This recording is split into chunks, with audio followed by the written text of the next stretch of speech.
Un cordial saludo. Un día más, con la gracia del Señor, proseguimos el comentario del Catecismo de nuestra Madre la Iglesia. Estamos en los puntos que hacen referencia a la comunión de los santos, la comunión entre la Iglesia del cielo y la Iglesia de la tierra. A partir del punto 957, avanzamos hoy. Leemos este primer punto y lo comentamos. El 957. La comunión con los santos. No veneramos el recuerdo de los del cielo tan solo como modelos nuestros, sino sobre todo para que la unión de toda la Iglesia en el Espíritu se vea reforzada por la práctica del amor fraterno. En efecto, así como la unión entre los cristianos todavía en camino nos lleva más cerca de Cristo, así la comunión con los santos nos une a Cristo, del que emana como de fuente y cabeza toda la gracia y la vida del pueblo de Dios. Y aquí viene una cita de San Policarpo, también obispo de los primeros siglos de la Iglesia. Nosotros adoramos a Cristo porque es el Hijo de Dios. En cuanto a los mártires, los amamos como discípulos e imitadores del Señor. Y es justo a causa de su devoción incomparable hacia su Rey y Maestro que podamos nosotros también ser sus compañeros y sus condiscípulos. Bien, en primer lugar, se hace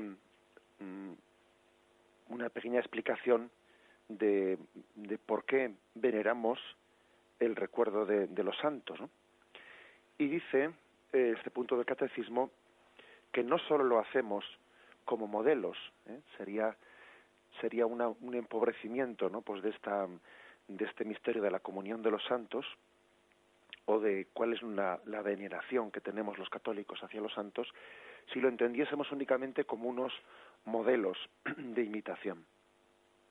Es cierto que lo son, o sea, es cierto que también los santos, cada uno de ellos refleja pues algún don de la santidad de Dios, pues reflejado en un modelo humano que nos puede resultar más fácil de imitar, pues por aquello de que cuando uno, por ejemplo, venera a un santo que vivió la vida matrimonial, está viendo cómo se realiza ese don de Dios en una circunstancia concreta, pues que igual para él le resulta más cercana.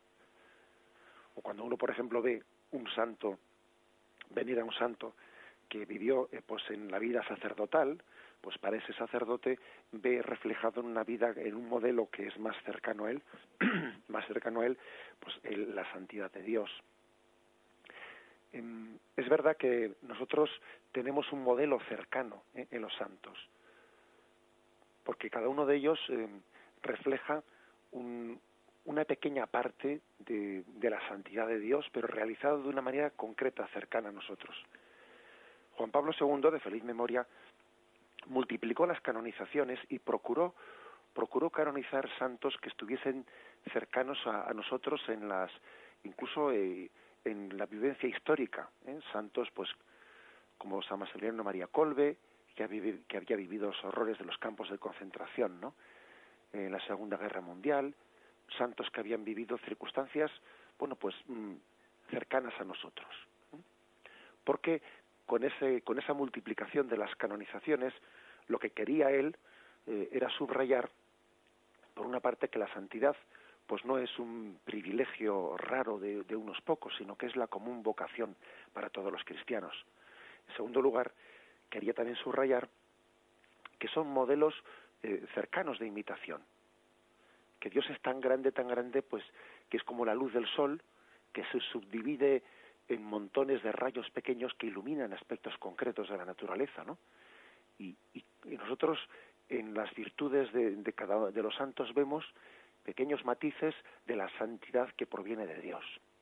Cada uno de ellos no es capaz de reflejar la santidad de Dios, sino en pequeños aspectos, en pequeñas cosas, ¿no?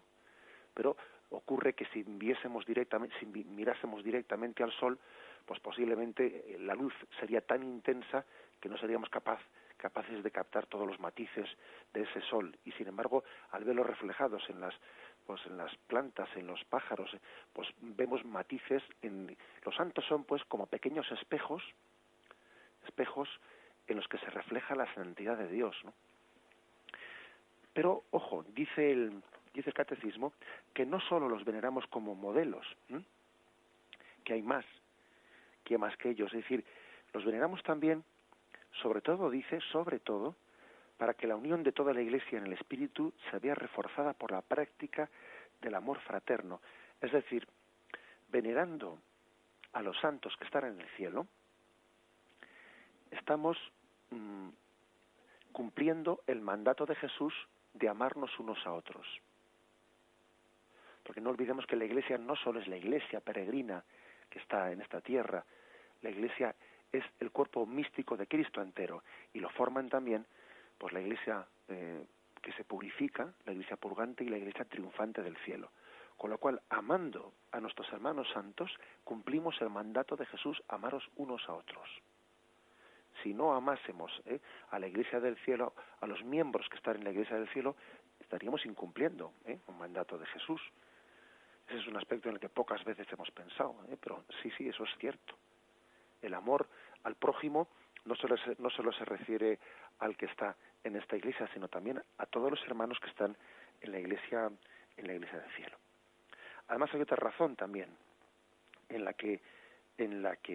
por la que veneramos, ¿no?, a los santos del cielo, y es en cuanto que son intercesores por nosotros, intercesores que nos hacen presente la gracia de Cristo. Hace una distinción aquí el catecismo que es curiosa. Dice, así como, en efecto, está tomado esto de la Lumen Gentium, el capítulo 50. Así como la unión entre los cristianos, todavía en camino, nos lleva más cerca de Cristo, así la comunión con los santos nos une a Cristo, del que emana, como de fuente y de cabeza, toda la gracia. Hace una distinción, pues, del tipo de comunión que tenemos con nuestros hermanos que están aquí en la tierra y con los que están en el cielo. ¿Qué distinción hace? Pues que la unión con nuestros hermanos que peregrinan aquí en la tierra nos lleva a Cristo, nos pone en camino de ir hacia Cristo. Es como decir, me hago compañero tuyo para caminar junto contigo para que los dos vayamos a Cristo. Pero la unión con los hermanos que están en el cielo es distinta, porque ellos ya están plenamente unidos a Cristo. Con lo cual ya no es me pongo a caminar junto contigo para que vayamos los dos a Cristo, sino que ellos nos traen a Cristo. Se convierten en un conducto a través del cual Cristo llega a nosotros. Uno de los muchos conductos de los que Dios puede servirse para llegar a nosotros.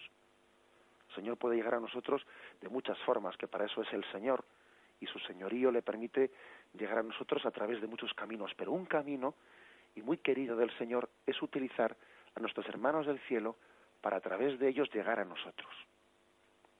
Ellos son como, nos traen a Cristo, son conducto, son pues esa especie de acueducto, forman parte de esa intercesión que, aun siendo Cristo el único mediador, como decíamos ayer, no quiere servirse también pues de esa intercesión, haciendo a esas criaturas suyas instrumentos también de su mediación.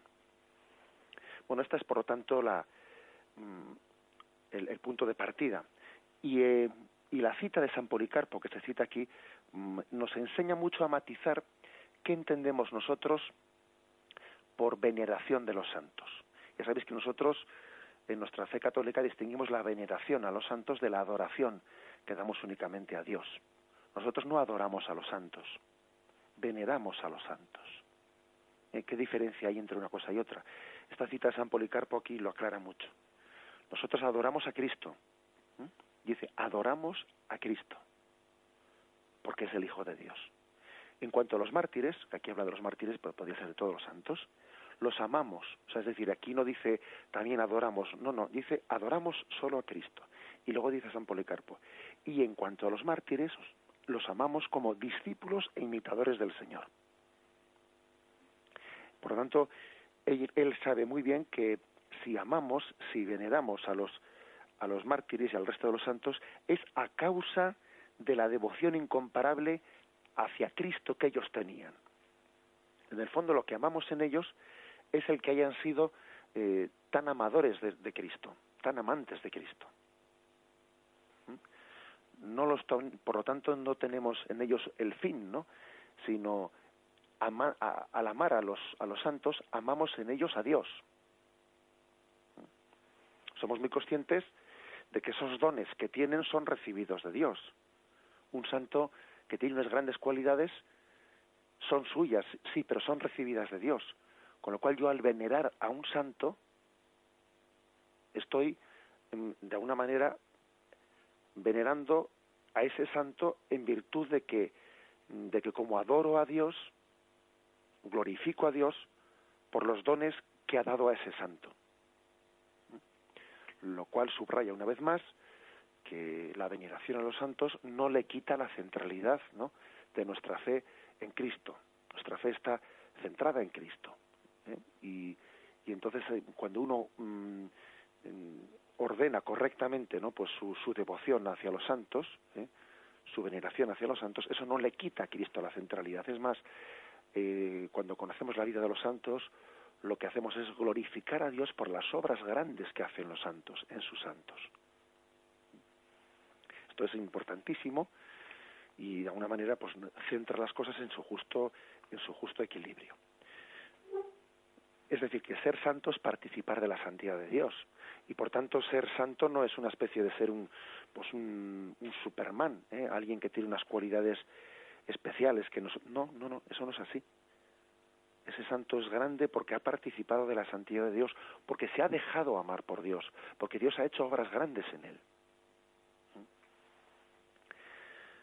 El entonces cardenal Ratzinger, en algunas reflexiones que hacía como precepto de la Congregación para la Doctrina de la Fe, advertía a él, ¿no?, pues que el término heroico, porque decimos que nosotros que los santos han vivido las virtudes en un grado heroico, que el término heroico es un adjetivo que con frecuencia puede ser malinterpretado, porque parece que la palabra heroico pues puede ser hacer cosas casi inasequibles, no para personas normales, y no ese es el sentido, ¿no?, en el que nosotros decimos heroico. La santidad pues es la vocación común de todos nosotros, ¿no? Dios nos ha llamado a todos los hombres para ser santos. Es más, la santidad es un mandamiento de Dios, sed santos, porque yo el Señor soy santo. O sea, que es una común vocación de todos nosotros. Y Cristo vino al mundo para hacer posible la santidad. Es más, en los evangelios se les llama santos a todos los cristianos. Lo tenéis, por ejemplo, en 1 Corintios 1:12, Romanos 1:5, con mucha frecuencia saludo a los santos, y a los santos se refiere a todos los cristianos. A veces, es más, a veces nos ocurre que distinguimos los que están en el cielo de los santos, como si los santos fuesen una categoría aparte dentro de los que están en el cielo. No, hombre, todos los que están en el cielo son santos, si no, no estarían en el cielo. O sea, la santidad pues es cuando alguien está santificado, ¿no?, bien sea porque en esta vida pues ha vivido las virtudes como debiera vivirlas, o porque ha sido santificado en el purgatorio, porque ha sido purificado y santificado en el purgatorio. Si está en el cielo es porque ya es santo. Alguien que está en el cielo porque después de una etapa de purificación, ¿no?, en lo que llamamos purgatorio, es santo. Si no fuese santo no hubiese ido al cielo, todavía continuaría purificándose, ¿no? Quiere decir con esto que tenemos que pues quitar de nuestra mente la imagen, o sea, esa especie de aplicación que hemos hecho a la palabra santo o santidad, como si fuese algo distinto del común destino de todos nosotros en el cielo. Hemos llegado hasta a pensar, pues eso, ¿no?, que por una parte está en el común de todos los que se han salvado en el cielo, que esos son los que han tenido el cinquillo, y luego están los que son santos, ¿no?, que esos han tenido pues una especie de condición aparte, y no es así. O sea, todos los que están en el cielo son santos, aunque es verdad que hay grados de santidad mayores o menores, pero si no fuesen santos no estarían en el cielo. Bien, dicho esto, podríamos hacer alguna referencia a un texto bíblico que creo que es importante. Creo que es importante el texto de Mateo 23, 1:11. A veces, cuando se le ha acusado a la fe católica de que al venerar a los santos le está quitando la centralidad a nuestra fe en Cristo, diciendo que, bueno, si veneramos a los santos, pues parece que entonces no hacemos de Dios el centro de nuestra religiosidad, etcétera y tal, ¿no? Se han salido a invocar algunos textos de la Sagrada Escritura como para intentar rebatir, ¿no? Pues la fe católica o esa costumbre católica, ese proceder católico de venerar a los santos. Y uno de esos textos es el siguiente, ¿no? Mateo 23. Y en Mateo 23 dice, a partir del versículo 8, vosotros en cambio no os dejes llamar maestros, porque uno solo es vuestro maestro, y vosotros sois todos hermanos. Ni llaméis a nadie Padre vuestro en la tierra, porque uno solo es vuestro Padre, el del cielo. Ni tampoco os dejéis llamar directores, porque uno solo es vuestro director, Cristo. El mayor entre vosotros sea vuestro servidor. A veces he invocado este texto pues contra el proceder de la Iglesia Católica, el que, bueno, venir a los santos, llama a maestro a alguien, llama padre en la fe, o llama consejero espiritual o director espiritual, etcétera, ¿no? Porque parece que todo ese tipo de consideraciones dadas a las personas humanas únicamente debieran de darse a Dios. No llaméis padre a nadie en la tierra, no llaméis maestro a nadie en la tierra, porque uno solo es vuestro padre, porque uno solo es vuestro maestro, porque uno solo es vuestro director. Bueno, el caso es que es cierto que Jesús dice estas palabras y las dice en un discurso que se refiere a los escribas y fariseos, ¿no? En la cátedra de Moisés se han sentado escribas y fariseos. Haced lo que os digan, pero no imitéis su conducta.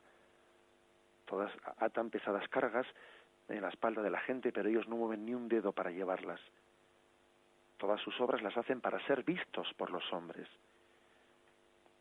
Se ensanchan las filacterias, alargan las orlas del manto, quieren el primer puesto en los banquetes y los primeros puestos en las sinagogas. Les gusta que les llamen rabí, que les llamen maestro. Bien, vamos a ver. El caso es que cuando uno ve cómo la tradición de la Iglesia y la misma Sagrada Escritura interpretó este texto de Jesús, entiende que la cuestión no está tanto en la utilización de esas palabras, la palabra padre, o la palabra maestro, o la palabra director, o la palabra consejero, sino si esa palabra, si ese concepto de padre, etcétera, es utilizado como arrogándose para uno, arrogándose pues el honor, o entendiéndolo como delegado y al servicio del honor de Dios Padre. Porque el hecho es que en la misma Sagrada Escritura vemos textos como los siguientes, ¿no? En la misma los evangelistas usan con toda normalidad la palabra padre o padres, en un sentido propio más de 40 veces, ¿eh? Y Jesús mismo cita el cuarto mandamiento y exige respetar a padre, y por lo tanto cuando dice no llaméis padre a nadie en la tierra, también hay que compaginarlo con que no muchos otros sitios de la Sagrada Escritura se llama padre o se llama maestro. Por ejemplo, San Pablo se considera padre de sus cristianos, ¿eh? Que los ha engendrado en la fe. San Juan los llama hijitos míos. Históricamente las primeras generaciones de los cristianos no tuvieron escrúpulo en aplicar ese apelativo de padre a los superiores jerárquicos en la Iglesia, sabiendo que con ello no desobedecían una orden del Señor. ¿Por qué? Porque ellos tenían claro que esa cualidad de la paternidad espiritual era una participación de la única paternidad de Dios. Y lo mismo podemos decir de los santos, ¿no? Si a un santo llamamos padre, si le llamamos maestro, si le llamamos modelo, es en cuanto que participa de la única santidad de Dios. O sea, la primitiva comunidad cristiana interpretó este texto de Jesús no en el sentido literalista, ¿no? De decir, no voy a llamar padre a quien me ha engendrado, no voy a llamar maestro a quien me ha enseñado, no voy a llamar consejero a quien me ha aconsejado, no voy a llamar director a quien me ha dirigido, no. Llamaron sin ningún escrúpulo, llamaron padre o director desde el primer siglo de la Iglesia, pero lo hicieron con la conciencia de que ese padre, de que ese director, de que ese consejero, de que ese maestro tenían esa autoridad hacia él delegada de Dios, y que su paternidad, etcétera, ¿no? o su santidad eran sino una participación de la santidad de Dios. Por lo tanto, creo que remarcamos una vez más, ¿no?, que en la forma que tenemos nosotros de venerar a los santos no ensombrece la santidad de Dios. Es más, glorificamos a Dios por la obra y por la santidad, ¿no?, por la obra de santidad que ha hecho en nuestros hermanos. Fijaros bien, si dice la Sagrada Escritura que hay que glorificar a Dios por la maravilla de la naturaleza, por lo que ha hecho Dios en la naturaleza, pues por los campos, pues por la maravilla del firmamento, de los astros del cielo, los peces del mar, ¿cuánto más no habrá que glorificar a Dios por las maravillas que ha hecho en los santos? Infinitamente mayor es la obra de Dios en la santidad de las almas que no en la belleza de la creación. Y a nadie se le ocurre que cuando uno dice qué bello es este campo, a nadie se le ocurre decir no digas eso porque únicamente Dios es bello. No se puede llamar bello, no se puede llamar hermoso a la naturaleza porque eso le quitaría a Dios el puesto, solamente Él es el hermoso y el bello. A nadie se le ocurriría decir eso, pero hombre, el hecho de que la naturaleza sea hermosa y sea bella no es sino un reflejo de la belleza de Dios. Pues lo mismo de los santos. Por la misma regla de tres, por el hecho de que llamemos santos a nuestros hermanos que están en el cielo, no por eso estamos, ¿no?, ensombreciendo la santidad de Dios, sino que la estamos viendo reflejada pues en nuestros hermanos. Pido con la bendición de Dios Todopoderoso, Padre, Hijo y Espíritu Santo, descienda sobre vosotros. Alabado sea Jesucristo.